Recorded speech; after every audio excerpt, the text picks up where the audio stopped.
Hello बच्चों, कैसे हैं आप सब।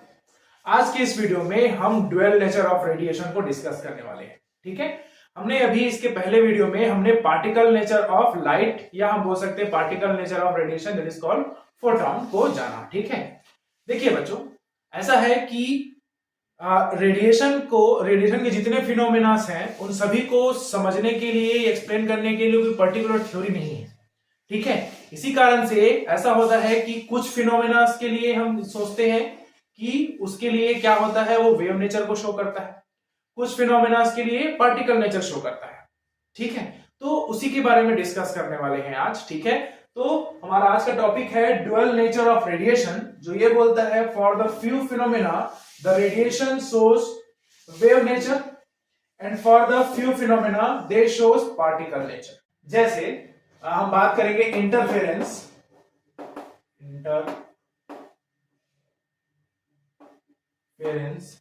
डिफ्रैक्शन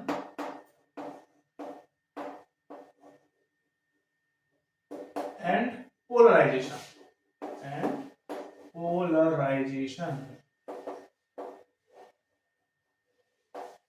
ठीक है, जब हम इन तीनों की बात करते हैं, diffraction, interference, diffraction and polarization का, तो हमको ये पता है कि इसको जो है हम पार्टिकल नेचर या क्वांटम थ्योरी के अकॉर्डिंग इसको एक्सप्लेन नहीं कर सकते। इसको हम एक्सप्लेन करते हैं bye the help of wave theory.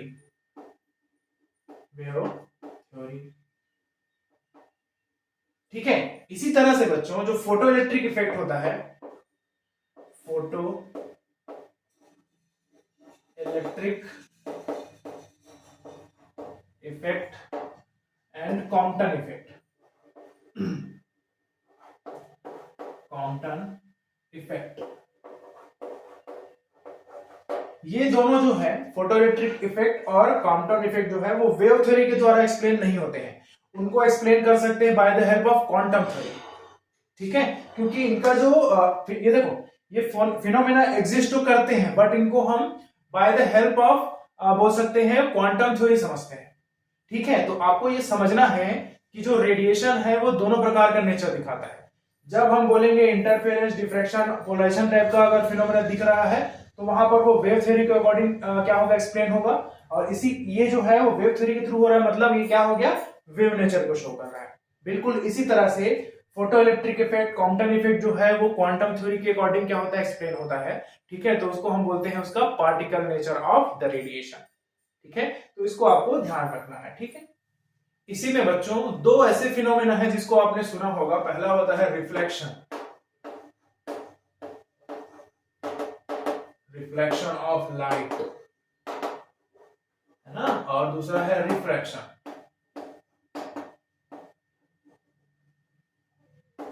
ठीक है, ये दोनों फिनोमेना ऐसे हैं बच्चों जिनको हम bye the help of wave theory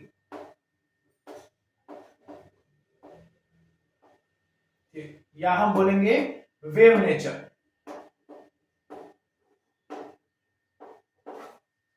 और पार्टिकल क्वांटम थ्योरी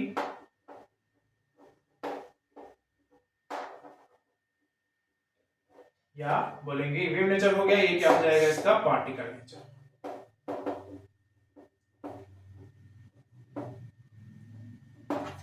ठीक है, तो आपको याद रखना है कि रिफ्लेक्शन और रिफ्रैक्शन दो ऐसे फिनोमेना होते हैं लाइट से रिलेटेड, जिनको हम वेव थ्योरी और क्वांटम थ्योरी दोनों के अकॉर्डिंग क्या कर सकते हैं, एक्सप्लेन किया जा सकता है। ठीक है, वेव थ्योरी में जनरली क्या क्या होता है, इंटरफेरेंस, डिफ्रैक्शन और पोलराइजेशन, इसमें जो है photo electric effect, Compton effect, साथ ही साथ जो रिफ्लेक्शन और रिफ्लेक्शन है ये दोनों थ्योरी से क्या हो जाता है, एक्सप्लेन होता है। ठीक है, तो इसको आपको ध्यान रखना है। ठीक है, चलिए बच्चों, अब हम बात करेंगे about the dual nature of matter. ठीक है, सन 1927 की बात है, एक साइंटिस्ट थे लुइस डी ब्रोगली। उन्होंने ऐसा एज्यूम किया कि अगर पार्टिकल जो है अगर रेडिएशन जो है ना, ड्यूअल नेचर दिखाता है, तो उनके अकॉर्डिंग टू हिज एजम्पशन जो मैटर है वो भी क्या दिखाएगा, ड्यूअल नेचर दिखाएगा, जस्ट लाइक रेडिएशन। ठीक है, उनका कहना था कि अगर रेडिएशन जो है उसके दो नेचर दिखते हैं, वेव नेचर और पार्टिकल नेचर, तो बिल्कुल मैटर के भी वेव नेचर और पार्टिकल नेचर हमको दिखेंगे। ठीक ठीक है। उनका ये भी मानना था, उनका इंजप्शन ये था कि the whole energy of the universe is divided into two parts. पहला बोलते थे कि इलेक्ट्रोमैग्नेटिक रेडिएशन और दूसरा बोलते थे मैटर, ठीक है ना। तो अब हमको पता है कि नेचर जो है वो सिमेट्री पसंद करता है, नेचर ऑफ सिमेट्री, है ना। तो उन्होंने ये सोचा कि अगर रेडिएशन के दो नेचर हो सकते हैं तो जाहिर सी बात है मैटर के भी क्या होने चाहिए, दो नेचर। तो उन्होंने इसको एक्सप्लेन किया, ठीक है। तो हम उसी के बारे में बात करने वाले हैं आज, ठीक है। चलिए बच्चों, तो बात करते हैं डी ब्रोगली वेवलेंथ के बारे में। अकॉर्डिंग टू हिम, उनका ये कहना था कि moving material particles should also behave like waves of definite wavelength, ठीक है। उनका ये कहना था कि अगर कोई पार्टिकल जो है वो मूव कर रहा है, ठीक है, तो वो जो है अपने आप में किसकी तरह बिहेव करता है, बिल्कुल वेव की तरह, है ना। उन्होंने उसका जो वेवलेंथ था, ठीक है, उसको बताया कि उसका जो वेवलेंथ होगा वो किसके बराबर होगा, h अपॉन mv, या हम बोलेंगे Planck constant upon momentum of the particle. अगर हमारे पास कोई पार्टिकल है जिसका मास m है और वो v वेलोसिटी से आगे बढ़ रहा है, ठीक है, तो इसका जो वेवलेंथ होगा उन्होंने उसको डिराइव किया था h अपॉन mv, ठीक है। आपको ये याद रखना है कि उनका कहना था कि भाई मैटर जो है वो बिल्कुल रेडिएशन की तरह डुअल नेचर शो करता है। तो अब मैटर मतलब कोई ऑब्जेक्ट हो गया, तो उसका जो पार्टिकल अगर मूव कर रहा है तो वो जो है वो सीधा जाएगा, तो पार्टिकल नेचर भी हो गया। और साथ ही साथ बोला कि particle should also behave like waves of definite wavelength, ठीक है। तो जिस पर्टिकुलर वेवलेंथ से कोई पार्टिकल जो है वो अगर ट्रेवल कर रहा है मैटर का, उस वेवलेंथ को बोला जाता है डी ब्रोगली वेवलेंथ या मैटर वेव्स बोला जाता है, ठीक है। तो इसको आपको याद रखना, ये इसका इनका स्टेटमेंट था, ठीक है। और ये lambda is equal to h by mv, ये जो था उनका डेरिवेशन है, ठीक है। इसको हम अभी डिराइव करने वाले हैं, ठीक है। तो चलिए करते हैं। तो जब हमने क्वांटम्स थ्योरी पढ़ा था तो उनका ये कहना था कि अगर कोई फोटोन है, ठीक है, तो उसमें एनर्जी कितना होता है, एक फोटोन में h न्यू, ठीक है। अगर हम इक्वेशन 1 ले लें इसको, ठीक है, अकॉर्डिंग टू आइंस्टाइन्स इक्वेशन,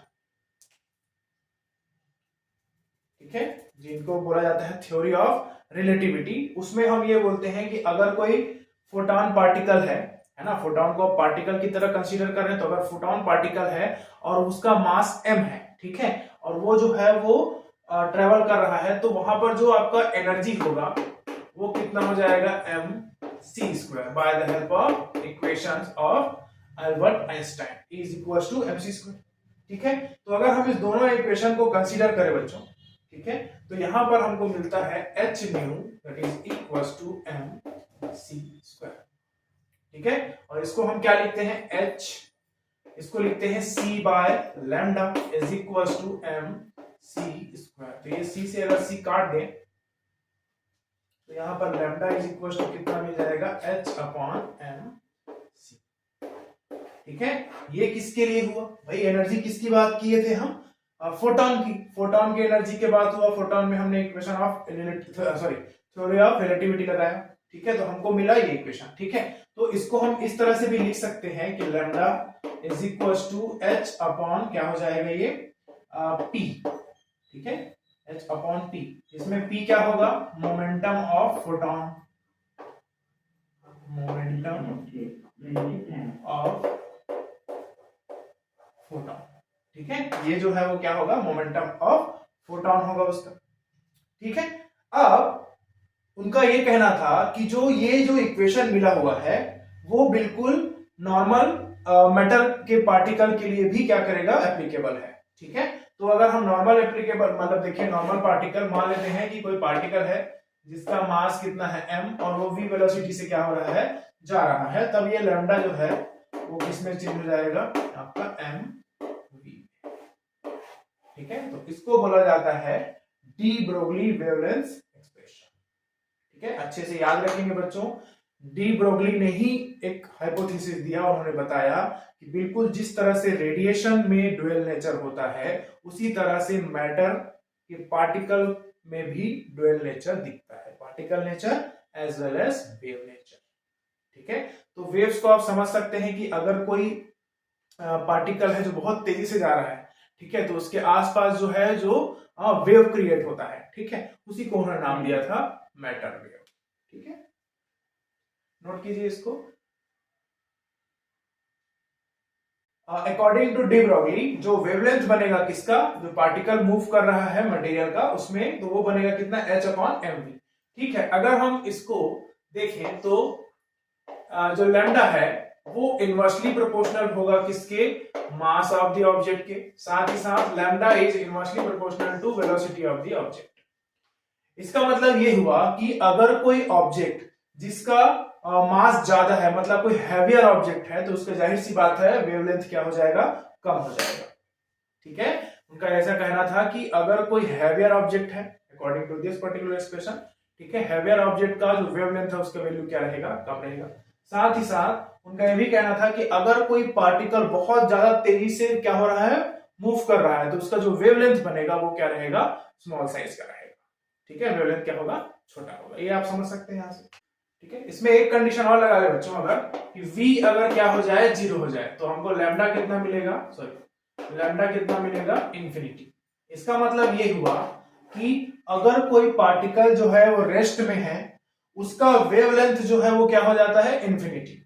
या हम दूसरे शब्दों में ये कहें कि अगर कोई पार्टिकल रेस्ट में है तो उस पर जो है आपका डी ब्रोगली का जो वेवलेंथ है वो एप्लीकेबल नहीं होता। मतलब ये है कि जो डी ब्रोगली का जो थ्योरी है, हाइपोथेसिस है, ठीक है, वो जो है वो सिर्फ और सिर्फ किसके लिए है, कौन से पार्टिकल के लिए, मूविंग पार्टिकल्स के लिए। ठीक है, रेस्ट कंडीशन में अगर कोई पार्टिकल है तो उसके ऊपर ये एप्लीकेबल नहीं होता। ठीक है, चलिए बच्चों, अब हम बात करते हैं कि de Broglie wavelength in kinetic, in the form of kinetic energy in terms of current. देखो, हमको पता है कि जो डी ब्रोगली वेवलेंथ है, अभी हमने निकाला था, दैट इज कितना होता है, h/mv। ठीक है, अगर हम इसको, अगर हम mv ना लिख के क्या लिखते हैं, h/v लिखते हैं। और हमको पता है कि relation between momentum and kinetic energy क्या होता है, 2m के। ठीक है, तो यहां से लैम्डा क्या मिल जाएगा हमको, h/√/2m। ठीक है, अगर हम इसको काइनेटिक एनर्जी के फॉर्म में देखना चाहें तो यहां से हमको वो फॉर्मूले से हम उसको सॉल्व कर सकते हैं। इसी में अगर हम बात करें कि small k that is Boltzmann constant, Boltzmann constant, ठीक है, and capital T that is absolute temperature, absolute temperature, तो हमको जो एनर्जी मिलता है बच्चों वो कितना होता है, 3/2 k इंटू टी। ठीक है, तो अगर हम उस एनर्जी को यहां पुट करें तो लैम्डा इज इक्वल टू हो जाएगा h/√2 into m into 3/2 k। ठीक है, तो यहां से ये क्या हो जाएगा, कैंसिल हो जाएगा, तो हमको लैम्डा क्या मिलेगा, h/m